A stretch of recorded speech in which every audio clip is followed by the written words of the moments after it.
है। राजनाथ सिंह, अमित शाह राष्ट्रपति भवन पहुंचे हैं। सरकार बनाने का दावा लेकर दूसरे सहयोगी दल भी राष्ट्रपति भवन पहुंचे हैं।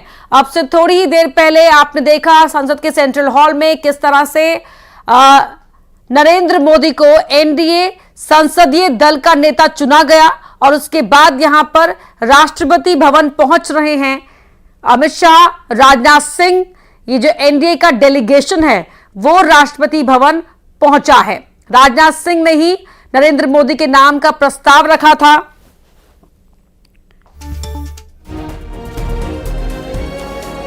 और तस्वीरें आपको दिखा रहे हैं। यहां पर जो डेलीगेशन का काफिला है वो पहुंचा है, उस दौरान की तस्वीरें आपके टीवी स्क्रीन पर हैं। राजनाथ सिंह, अमित शाह राष्ट्रपति भवन पहुंचे हैं। दूसरे सहयोगी दल भी राष्ट्रपति भवन पहुंचे हैं। राष्ट्रपति को समर्थन पत्र यहां ये सौंपेंगे कि सभी एनडीए में हैं, एक साथ हैं और इस सरकार में वो एक साथ मिलकर काम करेंगे। ये फॉर्मेलिटीज होती हैं जो उससे पहले की सरकार के गठन को से पहले की, वो फॉर्मेलिटीज यहां पर स्टेप बाय स्टेप पूरी की जा रही हैं। जैसे कि आज एनडीए के संसदीय दल की बैठक में नरेंद्र मोदी को नेता चुना गया, वो भी एक फॉर्मेलिटी थी, एक औपचारिकता थी जो पूरी की गई। और अब यहां पर दूसरी औपचारिकता पूरी की जा रही है, समर्थन पत्र सौंपा जाएगा। ये प्री पोल अलायंस था, बीजेपी लगातार इस बात को कह रही है और यहां समर्थन पत्र सौंपने के लिए डेलीगेशन राष्ट्रपति भवन पहुंचा है, जहां पर वो पूरी तस्वीर है वो साफ रखेंगे राष्ट्रपति के सामने। और अब 9 तारीख को शपथ ग्रहण समारोह होगा, इस तरह की जानकारी भी निकलकर सामने आ रही है। नरेंद्र मोदी संसदीय दल के नेता चुन लिए गए हैं और अब यहां पर राष्ट्रपति भवन पहुंचा है ये एनडीए का डेलीगेशन।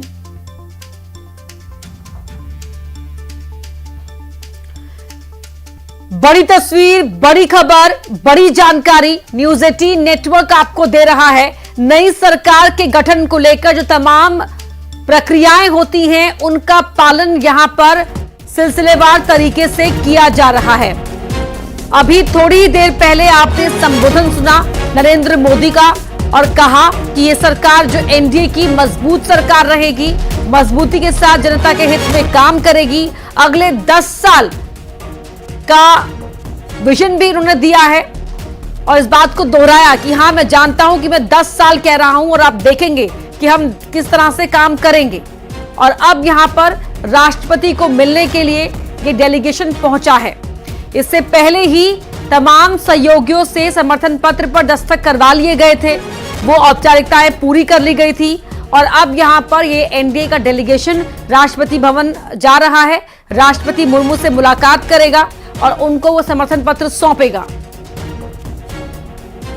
ये तस्वीरें जब चंद्रबाबू नायडू, पवन कल्याण यहां पर प्रधानमंत्री मोदी को उन्होंने स्मृति चिन्ह देकर उनका अभिनंदन किया, उस दौरान की तस्वीरें आपकी टीवी स्क्रीन पर आप देख रहे हैं। टीडीपी ने दोहराया है कि वो एनडीए के साथ है और साथ बनी रहेगी। बेहतरीन प्रदर्शन टीडीपी ने किया इन चुनावों में और न सिर्फ लोकसभा चुनाव में बल्कि विधानसभा चुनाव में भी। पवन गौड़ हमारे सहयोगी हमारे साथ फोन लाइन पर जुड़ रहे हैं। पवन, जरा बताएं क्या हालचाल है ये?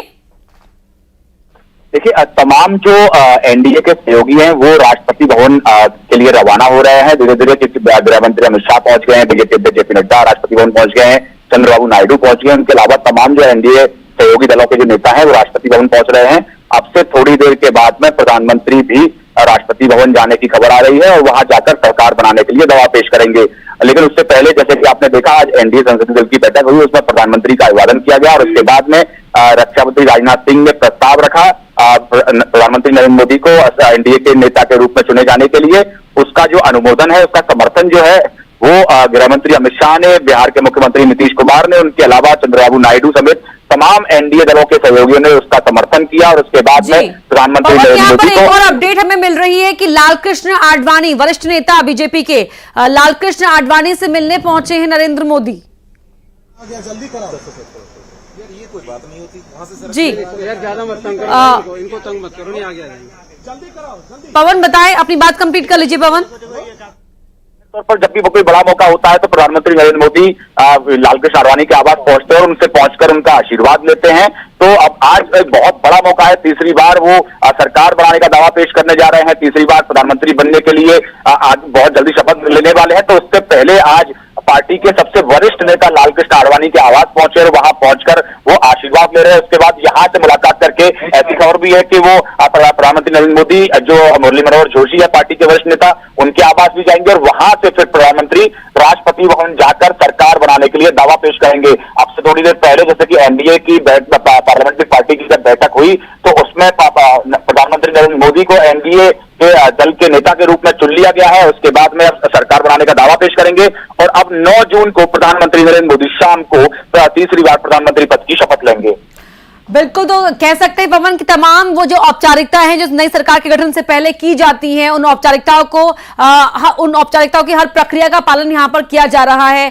पहले नेता चुना गया उन्हें और अब सरकार बनाने का दावा पेश करने के लिए एनडीए का डेलीगेशन राष्ट्रपति भवन पहुंचा है, समर्थन पत्र सौंपे जा रहे हैं और लगातार पवन ये साफ भी किया जा रहा है एनडीए के तमाम पार्टीज की ओर से कि ये प्री पोल अलायंस है। तो ऐसे में जो भी विपक्ष बातें कह रहा है वो सिर्फ भ्रम फैलाने के लिए कह रहा है।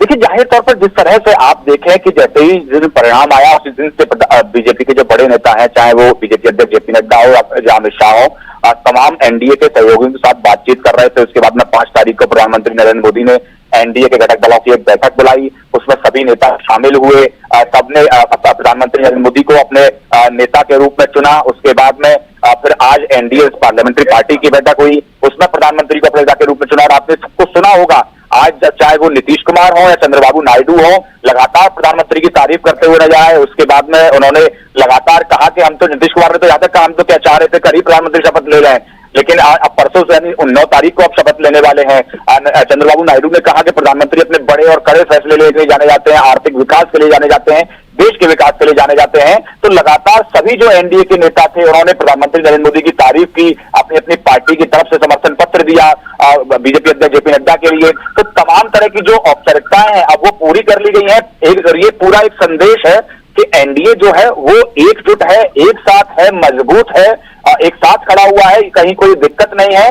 जो भी नेगोशिएशंस है मिनिस्ट्रीज को लेकर वो लगातार बीजेपी के बड़े नेता और एनडीए के नेता आपस में बातचीत कर रहे हैं, चाहे वो गृह मंत्री अमित शाह की बात करें या बीजेपी अध्यक्ष जेपी नड्डा की बात करें या रक्षा मंत्री राजनाथ सिंह की बात करें। तो ये तमाम जो नेता हैं नेगोशिएशंस पे आपस में बातचीत कर रहे हैं, लेकिन एनडीए एकजुट है, उसमें कहीं कोई दिक्कत नहीं है। और यही कारण है कि आपने देखा कि 5 तारीख को इंडिया गठबंधन की बैठक भी हुई, उसके बाद में इंडिया गठबंधन ने तय किया कि वो मजबूत विपक्ष के रूप में विपक्ष में बैठेंगे, सरकार बनाने के कोई प्रयास नहीं करेंगे, क्योंकि उनके पास नंबर ही नहीं थे। और दूसरी तरफ एनडीए जो है वो एकमुश्त एक साथ खड़ा हुआ है। तो ये साफ संकेत है और आज यही वजह है पवन की जो अफर्मेशन मिला है अपने सहयोगियों की ओर से तो बीजेपी को, और आज नरेंद्र मोदी ने अपने संबोधन में भी ये कहा कि अगले 10 साल हम प्रतिबद्धता के साथ काम करेंगे। इस बात को दोहराया कि मैं अगले 10 साल जानबूझकर इस शब्द का इस्तेमाल कर रहा हूं। देखिए, जाहिर तौर पर प्रधानमंत्री जो कुछ भी बोलते हैं तो वो सिर्फ बोलने के लिए नहीं बोलते हैं, उनकी बातों का एक गहरा मतलब होता है।